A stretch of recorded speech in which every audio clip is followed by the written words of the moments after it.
Uh, so here we go. Now we're heading into our last video for the day. We're going to be doing geography now. Brunei.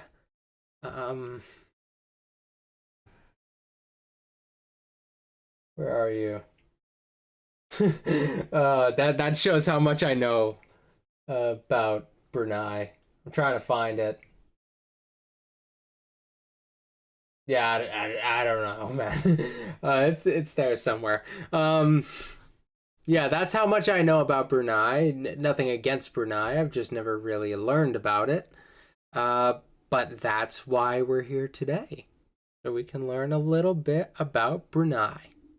So I hope you guys are ready for some Brunei, because I'm ready for some Brunei. I'm going to turn up the quality to 720 because I remarked on the quality last week, but it turned out I was playing the video in 480, so that was my fault. Oh, there it is. Oh, like an island? Wait, it's over. Oh yeah, it's like right near Indonesia. Okay, Birdmom found it on my map. It's just way off screen. Thank you for the assistance. Brunei, the oil-rich guy. Brunei, the oil-rich guy. 90s references. You kids today have no idea what you missed out on. Oh, I know. It's I'm not... Okay, I was born in 96. So I'm not really a 90s kid. I was like a 90s baby. You know how when decades... A lot of the stuff that we associate with decades kind of carry on into like the first half of the following decade. Like the 90s, a lot of the early 2000s was still very 90s. So I got to experience that stuff. We had Bill Nye in every science class. I wasn't very good at it though. geography now! Hey everybody, I'm your host Barbie. Brunei is kind of like the master of being quietly rich. That's all I got. Let's dissect the flag.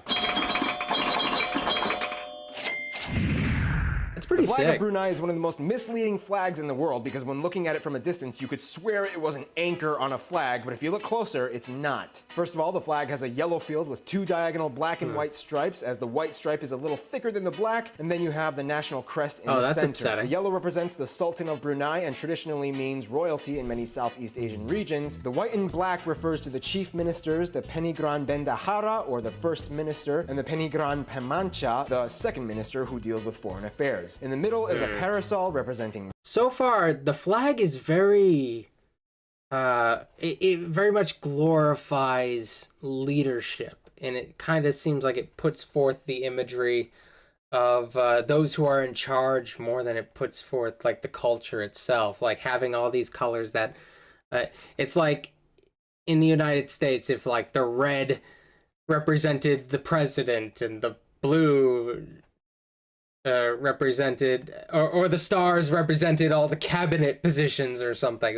That would be strange. That's why this is strange to me. I need to know what the middle symbol thing is, though. They might pull it together with that one. Pemancha, the second minister who deals with foreign affairs. In the middle is a parasol representing royalty. On the sides are two hands signifying benevolence of the government. Underneath is a crescent with the national motto written in Arabic, render service to God's guidance. And below it is another banner with the inscription Brunei Darussalam, which means Brunei, the abode of peace. No. Okay, that bottom one, that actually has something. The abode of peace. That says something about the country, but everything else is like, it all kind of leans on authority and kind of gives me the vibe of like, you're looking at this flag as like a symbol that you're supposed to be subservient to. That's interesting. That already gives me an interesting vibe. Seriously though, look at the flag. It looks like there's an anchor on it when you look at it from a distance. Oh, Brunei, my flag has an anchor you and your on Confucian fanatics. It's an okay flag. We could have done better. Oh, Brunei. Where are you? No, but seriously, Brunei is pretty good at playing global hide and seek. Almost as good as East Timor, and don't forget little Liechtenstein. So anyway, Brunei is located on the island of Borneo, the only island in the world owned and inhabited by 3 separate independently sovereign nations, the other 2 being Malaysia and Indonesia. I mean, technically Cyprus is under 3 separate people groups, however the north part isn't a complete state as it's only recognized by Turkey. And then you have the UN buffer zone, which technically makes 4 people groups, but that's a whole nother different story. Anyway, back to Brunei. Now, here's the funny thing about Brunei. Brunei sits on the top of the island of Borneo on the mid-north shore, completely surrounded by Malaysia's Sarawak state, right under the South China Sea, below that madhouse of sovereignty, limbo, nautical, chaotic atolls known as the Spratly Islands. Oh, Spratly Islands. You're like the last sugar-glazed donut in a... Brunei is an authoritarian single-party country under an absolute monarch, so yeah, they do venerate strong leaders. Yeah, like, the flag alone told quite the story.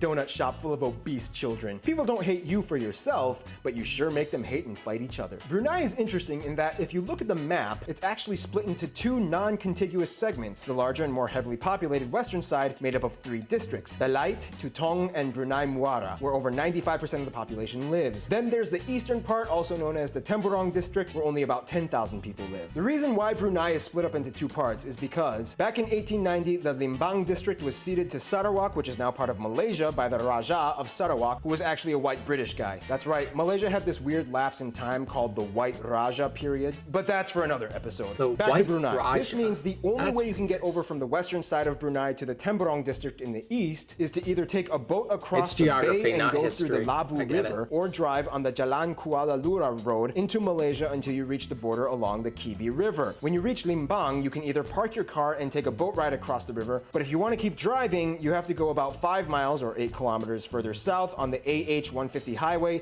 and take the bridge that enters into the towns of Puni and Bangar, Brunei. This is the only bridge that crosses the Kibi River into Brunei. The capital is Bandar Seri Begawan in the western segment in the Brunei Muara district on the Brunei River, which dumps into the Brunei Bay. As the largest city as well, the Brunei River, which dumps into the Brunei Bay. Brunei named a lot of things after itself. Yeah, clearly. That's a little bit... I mean, for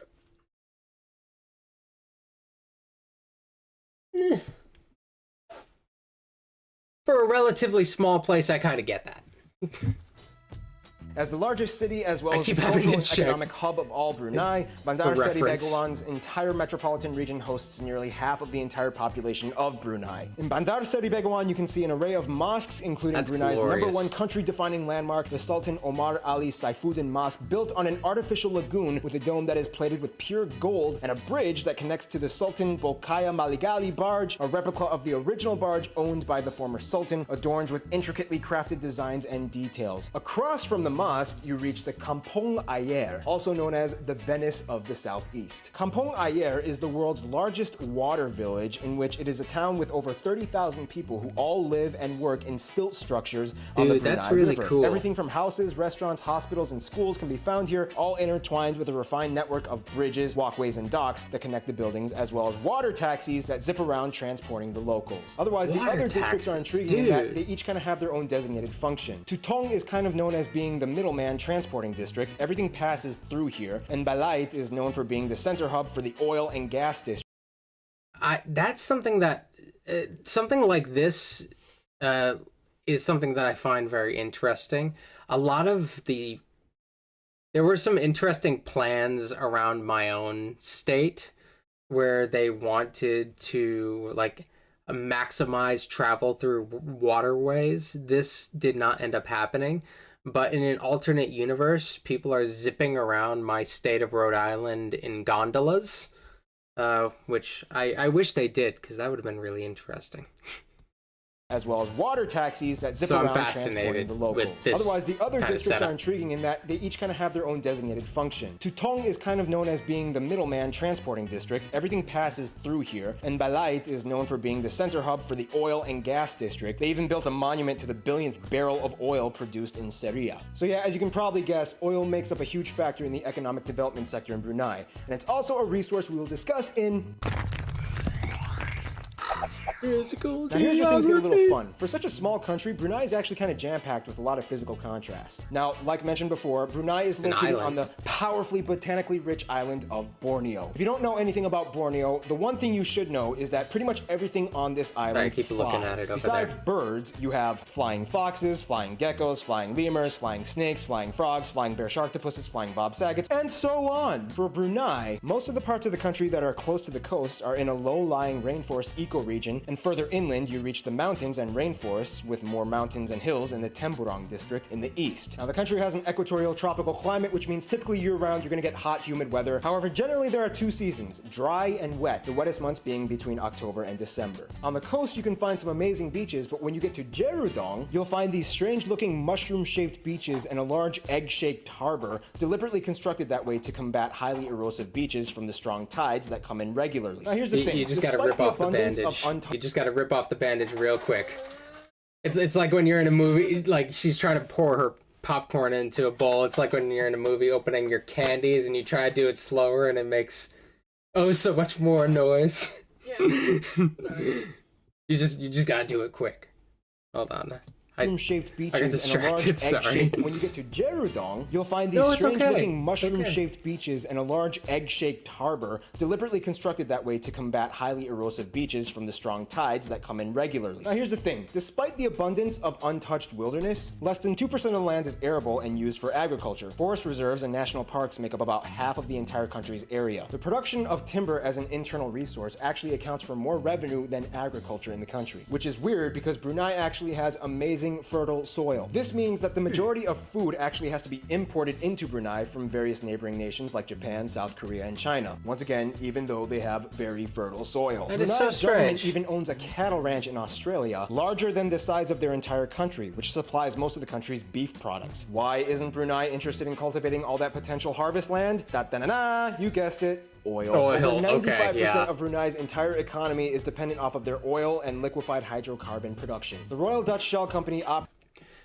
With it being such a small place, I'm not surprised that their economy relies so heavily on like a single thing that happens a good amount with like smaller places.